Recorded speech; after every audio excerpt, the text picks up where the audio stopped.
The run of Alex Eala has come to an end at 7-match win streak, of course winning a title last week, her first WTA trophy, and she ended up losing to Janice Tjen, who has been in very, very good form this year herself. Don't forget to hit the like button as well if you haven't already, and also subscribe if you want more tennis news. We have so much tennis coming up over the next few weeks. You don't want to miss out. But let's go have a look at what this week has meant to both players, because they've both got a boost in the rankings, but also let's have a look at what they've done over the last couple of weeks as well. All right, so you can see there Eala dating back to the US Open. She beat Towson in the first round there and then lost to Buksha. But then since then has been on a really good run, and eventually losing this match to Tjen, who was actually the second highest ranked player she had played in that run. The only player that was higher ranked than her was actually Lepchenko. That was in the second round of the tournament that she played in Guadalajara last week. So it was a little bit disappointing to see Eala wasn't able to sort of fight her way through the match. The fatigue definitely set in after the first set, but Tjen was so impressive the way that she plays, very Barty-esque. And if we go have a look at what she's done over the last couple of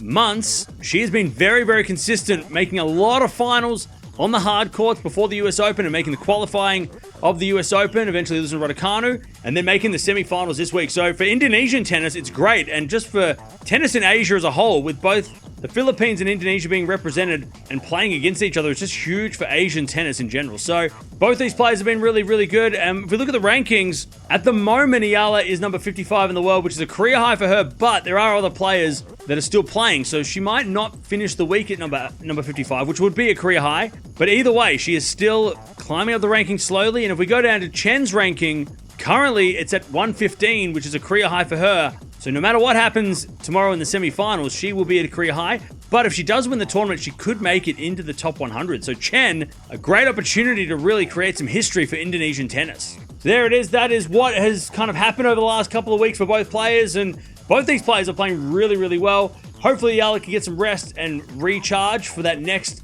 part of the tour. We do have some big tournaments coming up in the 1,000 tournaments coming up in Asia. I'm not sure if she's going to be playing those ones. She's not on the entry list because she just missed the cutoff, but I think she will be playing in Wuhan most likely, at least that tournament, if she does make the cut. But let me know in the comments below. How far do you think Eala can go for the rest of the year? Do you think she can make it into that top 50 by the end of the season, which pretty much guarantees her to play most of the big tournaments, at least the big 1,000 tournaments and the Grand Slams, but even the 500s. Maybe next year she might start playing a bit more of those rather than playing the 125s and the 250s that she's been playing. But there it is. The match didn't go the way of Eala, but both players a positive week and a positive couple of weeks.